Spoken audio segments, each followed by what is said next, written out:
The resurrection narratives are notoriously difficult. And I wanted to take, I don't think I have ever done this in this class this semester yet.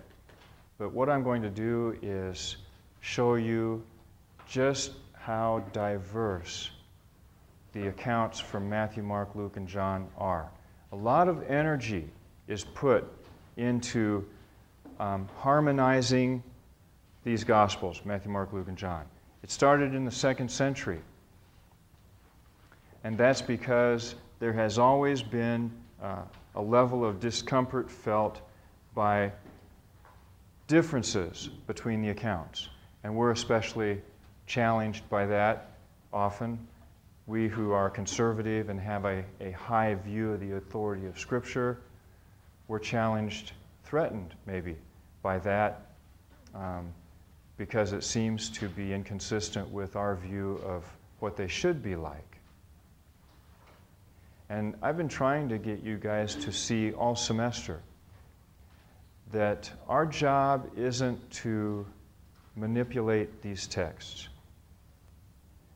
I think our job, if we really think they are authoritative, our job is to stand under them and to try and appreciate what they tell us. And so I'm going to make an effort for doing that today. The resurrection narratives, this was an especially confusing moment in time for the early church. The death of Jesus was the beginning of the confusion because Jesus' disciples went to Jerusalem. They weren't expecting him to die. Now I know that we learn from Mark and Luke and Matthew that Jesus told them that he was going to die there. But you know how we are. Sometimes we only hear what we want to hear. Isn't that true? Okay. In any case, there is so much evidence. The evidence is overwhelming that when Jesus was arrested and crucified, that it blew these guys out of the water. They just were not expecting this. They were expecting something completely different. In fact, before Jesus was arrested, the disciples were arguing with each other about who was going to be the greatest. In other words, you remember James and John asked Jesus, "We want to sit on your right and on your left." Now, I know that we imagine that they're imagining that this is in heaven or something, and they're sitting in heaven or in the heavenly kingdom or whatever. But that's probably not correct. What's probably correct is they were envisioning this as a political kingdom, and they wanted to be, second in command, second, third. They wanted to have authority. And so even right before Jesus lost his life, they were making plans for the next year or two, what they were going to do with him. So when Jesus all of a sudden dies, this was like a major shock for them. They didn't expect it. In fact, the two men who are on the road to Emmaus in Luke chapter 24, these are some of the resurrection appearances in Luke. They're walking away and they're on their way home. They were part of Jesus' group of disciples. But this is Sunday evening. They're on their way home. They're going home. It's over. In fact, when Jesus, who they didn't recognize because he was incognito, he stepped up beside them on the path and he started asking them questions about what they're talking about. And they looked at him and they said, "Are you the only one in Jerusalem that hasn't heard what's going on?" And he said, "No, enlighten me." So they started telling the story about Jesus of Nazareth, who was a prophet, mighty in word and deed, in the sight of all the people, blah, blah, blah. And then they say, he was turned over by the chief priests and the scribes and crucified. Then they said this in kind of a lament. We thought it was him who was going to restore Israel. We thought. Actually, I think the words are, we were hoping. It's a past tense verb. We were hoping. It's over. We're going home. You have to understand this, guys, that the death of Jesus was not expected by them. In fact, it caused massive chaos among the disciples. Peter, when he thought that victory was to be gained on this day, he even bragged to Jesus that he would follow him anywhere and die. But when he saw the way things were going, when Jesus was in the hands of the Romans, everybody was afraid of the Romans. When he saw that Jesus fell into their hands in this way, he lost all of his nerve, remember? Denies Jesus 3 times to save his own life. So, I just want you to remember that. This is the worst day of their life. Because everything that they thought was going to happen can't happen now. That's it. And that's why the resurrection was a totally unexpected experience for them. Because now they've got Jesus, but it's not at all like what they thought. They're still very confused. According to church tradition and piecing together the different Christian documents, we know that Jesus hung around after that Passover weekend for around 40 days and made numerous appearances to disciples. Paul says he appeared even at one time to 500 people. Okay?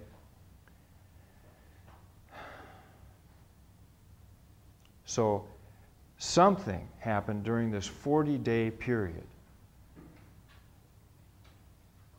to turn a bunch of frightened, cowardly, confused people into brave, arrogant even, because it talks in the book of Acts about how they preached with boldness in public when before they were afraid to go into public. Do you guys remember the resurrection appearances in the Gospel of John? Okay, this is after the crucifixion. In John chapter 20, when Jesus appears to the 10 plus Thomas, remember he appeared once to the 10 without Thomas. Then he came and he appeared to the 11 with Thomas included. And it would be fun to see this on stage because you would be able to visualize this, because what happens is these guys are hiding. They're hiding. And they're running from place to place covertly. When he appears to Thomas, the 10 had entered into the room and they shut the door and they locked it. Jesus walks through the wall.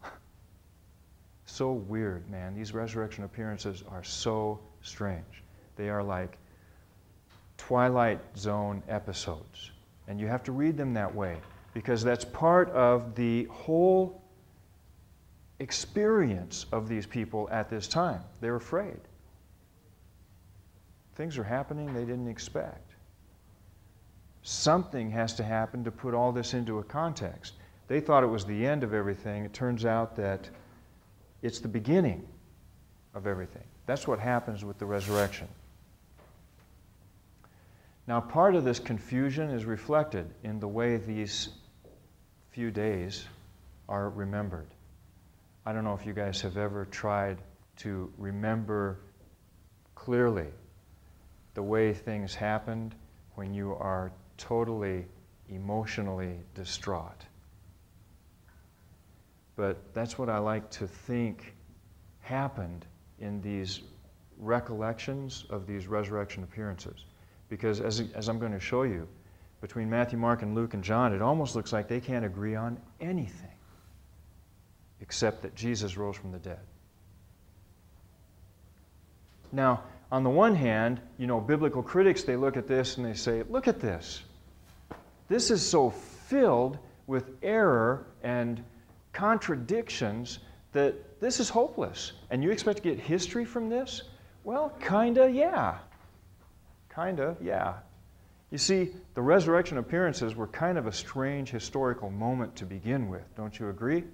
Because you have a period there where the eternal is in time. You've got a man there walking around in a resurrection body, an eschatological moment in time. It's very weird. The whole thing was weird.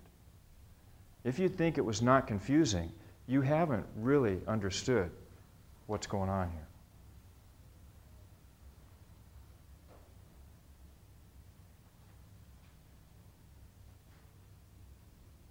You know what would bother me? After seeing all the confusion that these guys were experiencing and all of the fear and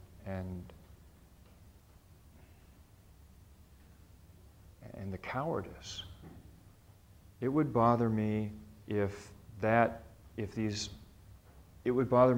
accounts didn't reflect that kind of experience. But they do.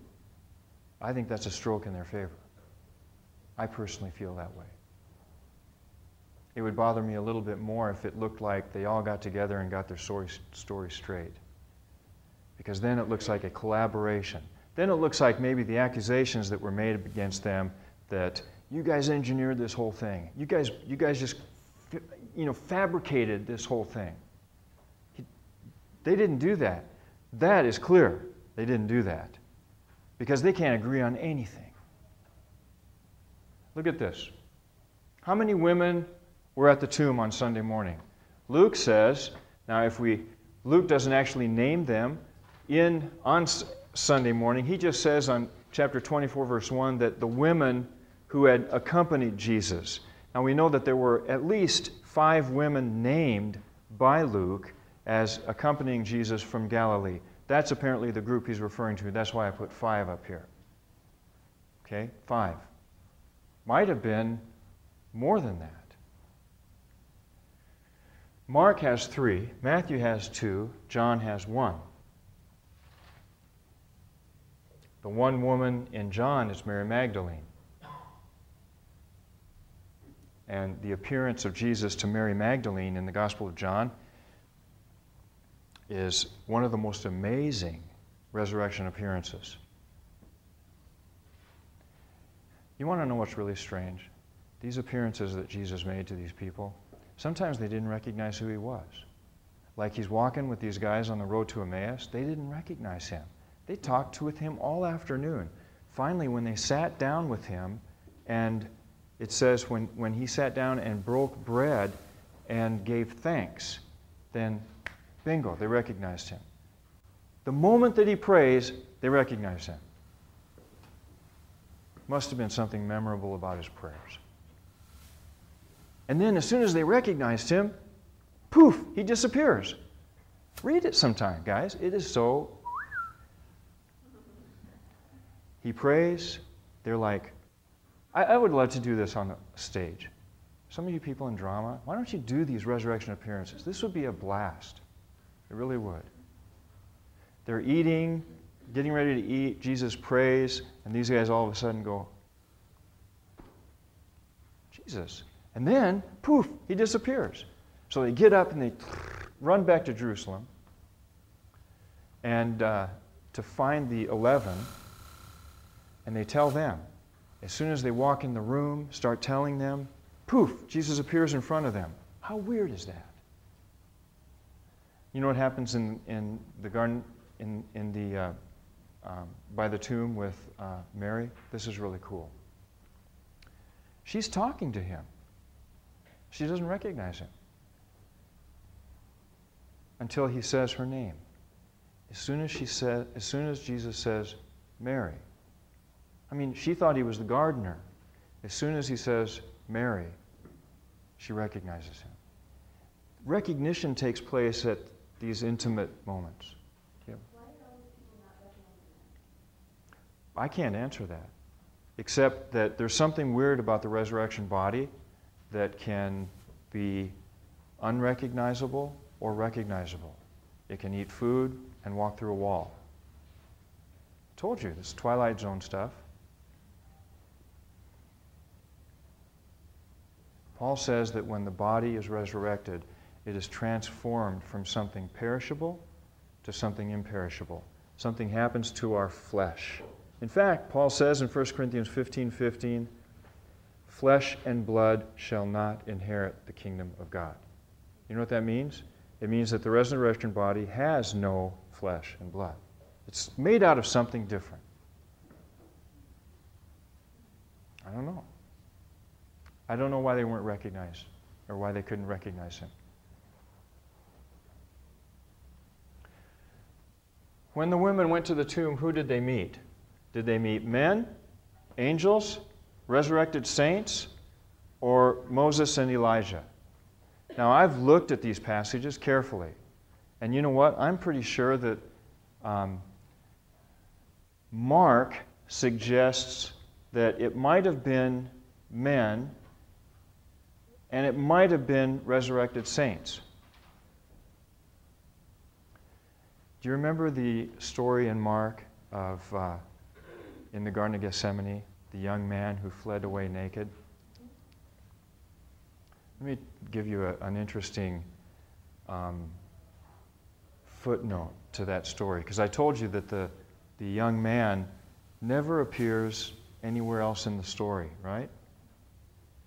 That he just appears out of nowhere and he's gone. It's kind of like the Mark's signature in the story. And that's true. I think that that's very likely. I kind of like the theory.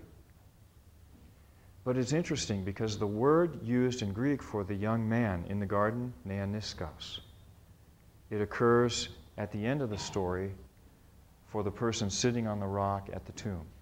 It's a neaniskos. He reappears at the end of the story. In fact, he's the one who is in this resurrection moment. Maybe he's suggesting that he's making another appearance as a resurrected saint. And that is the destiny of the saints, to be resurrected. So maybe maybe that's what that is in Mark.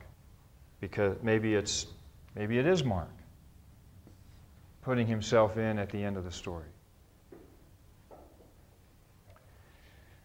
It sounds in Matthew and John like they're angels. They're described in ways that angels are described. If you look at the way angels are described, like in the book of Revelation, the way they appear, the way they're dressed, everything, it looks like these are angelic figures.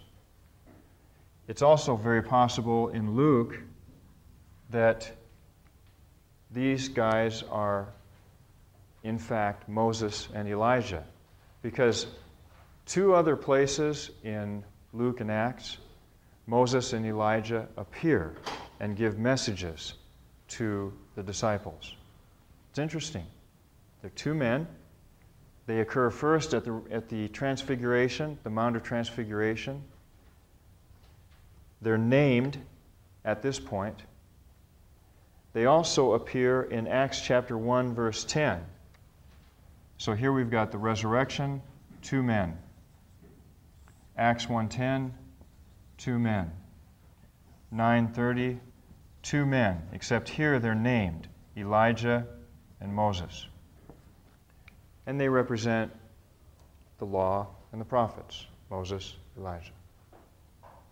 So maybe Luke is suggesting to us that these two figures at the tomb were Moses and Elijah.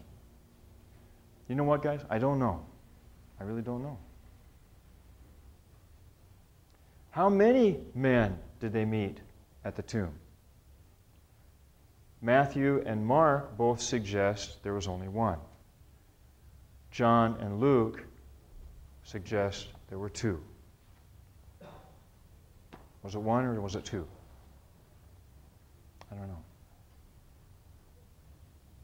It's kind of blurry to me right now.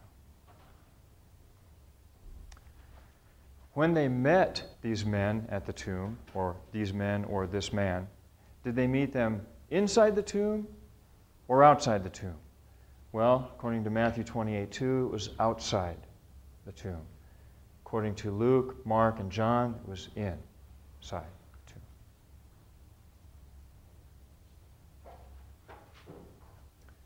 Well, the women that went there Sunday morning and found the tomb empty and talked to these guys, did they actually see Jesus? Well, Matthew and John suggest, yes, they did see Jesus. That would make the women the first witnesses of the resurrected body of Jesus. We also have a possibility for Mark. In Mark chapter 16, verse 9, it says that they saw Jesus, but Mark 16:9 is part of a longer ending of Mark's gospel that is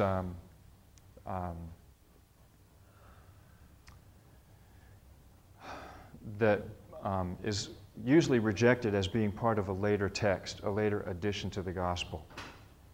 The oldest manuscripts of Mark's gospel that we have end with verse 8. And that's why we say there are no resurrection appearances in Mark, because the very last verse in Mark says it has this neoniskos telling these women to go tell the disciples what they have seen. So he's commissioning them to go and proclaim the resurrection. And it says they left in fear. That's the way the story ends. Scholars still have trouble with that ending because it seems like a rather abrupt ending. But there are several other endings that we have examples of in Mark. One of them has in verse 9. They're seeing Jesus. Luke says no, they don't. In Luke's story, the women went to the tomb, they talked to the two men, and then they went back and they told the 11 what they had seen, the empty tomb. But however you look at it, women are the first, they are the first witnesses, and they are the first preachers. And in fact, from Luke's passage, we find out that they are also the first ones to be ridiculed for this message. They were ridiculed by the disciples. The disciples told them that it was foolishness. Well, let's assume that they did see Jesus, okay, for this group here, Matthew, maybe Mark, and John. Did they see Jesus before or after they told the disciples? Because there's a consensus that after they saw the empty tomb, talked to the men or angels at the tomb, and either didn't or did see Jesus, they ran back to the disciples. Matthew says that they saw Jesus before they went back. John says, and this is Mary Magdalene, that she saw Jesus after. First she went back and told everybody, then she went back to the tomb, and that's when she saw Jesus. This is pretty awesome, isn't it, guys? Is this overwhelming for anybody? I hope not. My intention isn't that at all. I hope not. Lastly, these resurrection appearances, did they occur in Galilee or in Jerusalem? Well, according to Matthew and Mark, the resurrection appearances occur in Galilee. Mark doesn't have resurrection appearances, but Jesus does say to the disciples before he's arrested in chapter 14:28, he says, you guys, in a few hours, all hell is going to break loose. And you guys are going to run like a bunch of confused scaredy cats. But when everything is over, when the dust settles, I want you to meet me back in Galilee. So he tells them in Mark 14:28, I will meet you when this is all over in Galilee. We also have resurrection appearances. The resurrection appearances in Matthew occur in Galilee. The disciples go back to Galilee, they meet Jesus, and they're given the Great Commission. That occurs in Galilee, not Jerusalem. They've gone back to Galilee. But we also have resurrection appearances that occur in Judea. All of the appearances in Luke occur in Judea. In fact, in Acts chapter 1, verse 4, it says that Jesus commanded them not to leave Jerusalem. Very weird, huh?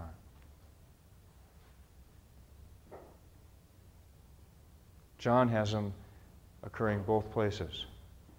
He has some appearances in Judea, some in Galilee.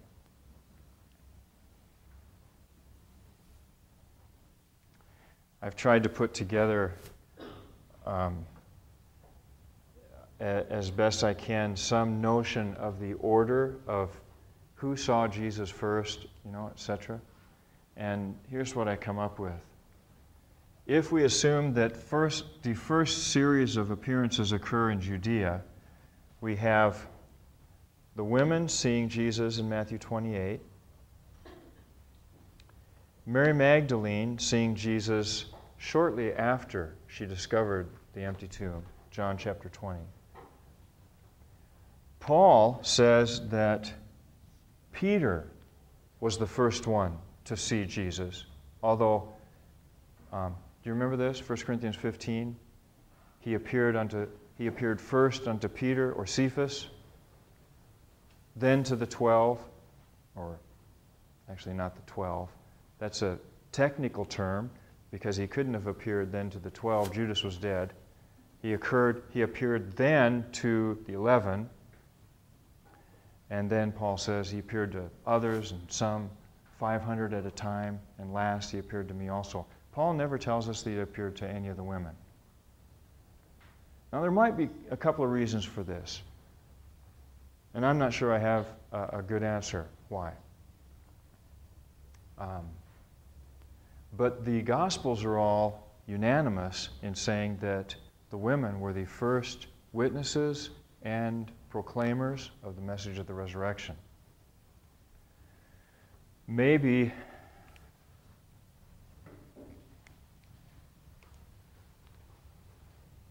I don't know. Maybe Peter was given privilege of place. You see, I'm not really sure when he in fact appeared to Peter, because when Cleopas and the other guy that were on the Emmaus Road, when they ran back Sunday night to tell everyone that they had seen Jesus, they admit that they were affirming what the women had told them, although it's a little bit fuzzy. It's a little bit fuzzy. I do know that women were forbidden by law to be witnesses of any event.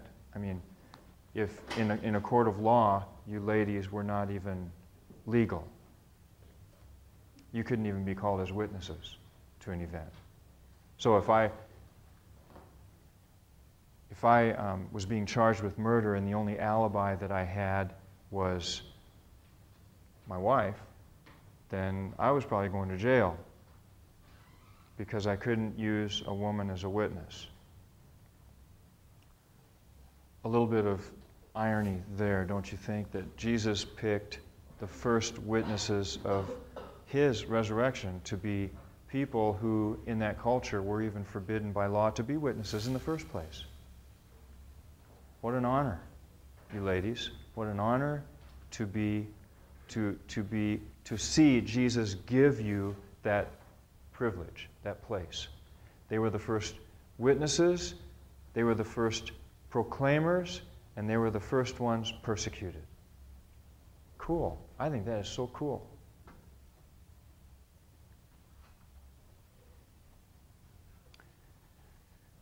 So we know he appeared to Cleopas and the other guy, I don't know his name, in Luke 24. Then he also appeared to the 11 when Cleopas and the others went back, and he appeared in the room. Then we've got the appearances in Galilee. We know that he appeared to the 11 in Galilee in John chapter 21. We also know from Matthew 28 that he appeared at another time to the 11 when he gave them the Great Commission. And then there's another appearance to the 11 in John 21, because this one here is when when Jesus asks Peter to feed my sheep. He says, "Do you love me?" And Peter says, "Yeah." And then he says, "Feed my sheep." He asks him that 3 times, remember? "Do you love me?" "Yeah." "Do you love me?" "Yeah." "Do you love me?" "Yeah." Kind of a healing moment for Peter, I think, who had just recently denied him 3 times. Jesus gives him the chance to affirm him to his face 3 times.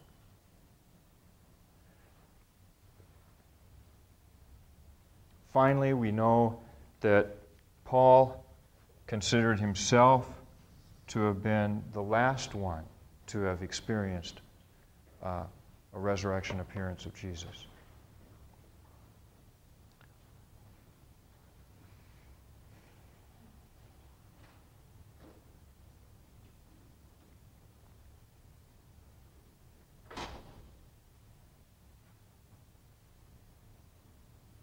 I know this all looks confusing, but I can tell you one thing. Something happened that turned those people into heroes. Because those guys that experienced the Last Supper with Jesus on Friday evening and were hiding in fear on Saturday, they eventually all went out and gave their lives for Jesus. Something happened that gave them that courage, that boldness, and that commitment. And it was an encounter with the risen Christ. It was a life-changing experience, and it still is today.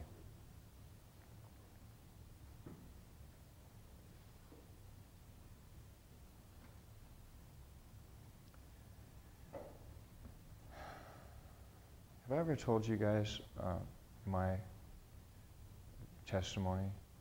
Have I ever told you guys about when I became a Christian? Yeah? I did? In this class? The elevator experience? Okay. Let me tell it to you because this was my encounter with the Twilight Zone. I was a freshman in college. I was real typical. I was a very typical, hopefully not typical for you guys. Most of you guys are way, way ahead of where I was at your age, way ahead.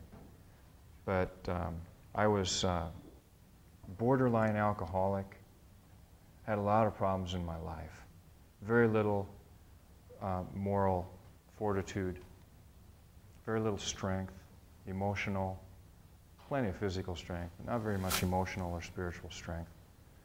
And I made a friend with a guy who lived in the same dormitory as me.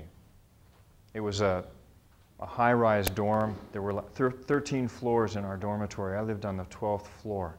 I became good friends with the guy who was on the 13th floor. His name was Dave Hesh. And Dave invited me to go to a Bible study that they had every Thursday night out at this cabin that was on a lake not very far from the campus in Lincoln, Nebraska. So I was going with him to this Bible study, and the first time he asked me, he actually came by to take my brother to the Bible study because he knew my brother also from the year before. My brother became a Christian a year before me, and we were roommates. I was a freshman, my brother was a sophomore. So he came by to get my brother. My brother wasn't there, and so he asked me if I wanted to go. And there I was, you know, getting ready to study. I had my Budweiser t-shirt on and all relaxed. And so I said, sure. He said, all right, I'll meet you downstairs in 5 minutes. And I thought, oh, great, I have time to change. Then I decided, no, I'm not going to change. I want to go like this. I was a little bit ornery. So I went to this Bible study with my Budweiser t-shirt, my colors. Actually, I didn't get any unusual looks or comments or anything from these kids. I really had a good time that first night. In fact, I started going every week. And a couple of months after that, Dave and I were on our way back to the campus, and he was telling me how much he was overwhelmed by God's love. He couldn't believe how God could love him. And he spent a half an hour or so on our way home telling me about his experience with Jesus, his experience of forgiveness, God's unfathomable love, and we started up the elevator. And right before we got to the 12th floor, Dave, and I don't think he timed this at all, but God definitely did. You know, there are no coincidences. You know, there just aren't. I don't believe that anymore. But anyway, right before the elevator door opens, Dave asks me if I'm a Christian. Nobody had ever asked me that. I mean, I'd been going there for quite a while, and nobody ever asked me if I was a Christian. And I didn't know what to say, really, because I hadn't really decided, you know, if I was going to play that game or not. And so, but then the door opens. You know how elevators open, 10 seconds later they close? And I'm thinking, the door's going to close. I got to answer this question. So I need to answer. I could either put my hand on the door and hold it open and say, well, let me think about this, or I could just decide. I decided to just decide. So I said, yes. I just decided right there. I decided, yes.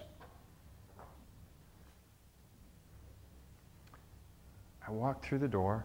The elevator door shut. While Dave shook my hand, called me a brother Christian. I walked through the elevator doors, and the door's shut, and I'm standing there in the lobby of this dormitory. It's real quiet. It's about 1 o'clock, 12:30, 1 o'clock at night. And I looked back at the door, and I thought, what just happened? And I've never stopped thinking about that moment. And it was like those elevator doors were like an opening in a moment of time. And you have the choice or the chance to walk through or not. An existential moment for those of you who like Spencer, like Soren Kierkegaard. An existential moment.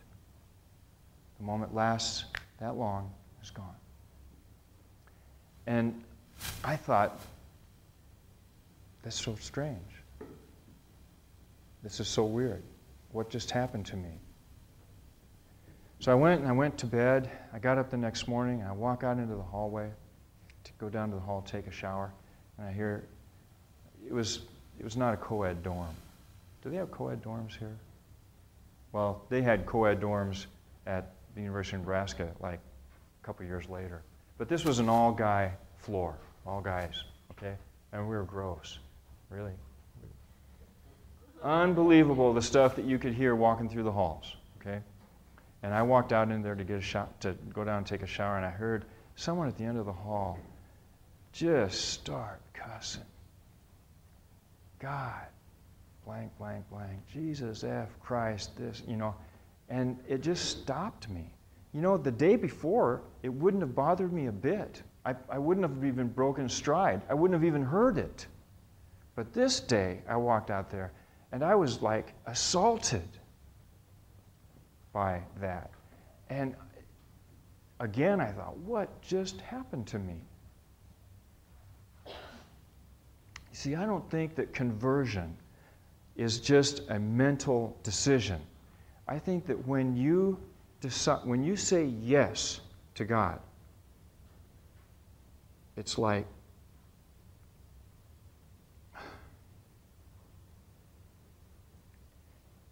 you're walking into a twilight zone, and all of a sudden 100 things happen to you spiritually, emotionally. That's what it is, to experience the presence of God in your life. That's what I began to experience there. So I understand a little bit of how this is all possible, because this was like a prolonged eschatological moment for them. And some of you know what I'm talking about. If you guys have never been asked by anyone if you were a Christian, then let me ask you right now. Are you a follower of Jesus? He wants you to be. So you either say yes or no, because there's an elevator door opening right now into eternity. Chance for you to walk through it.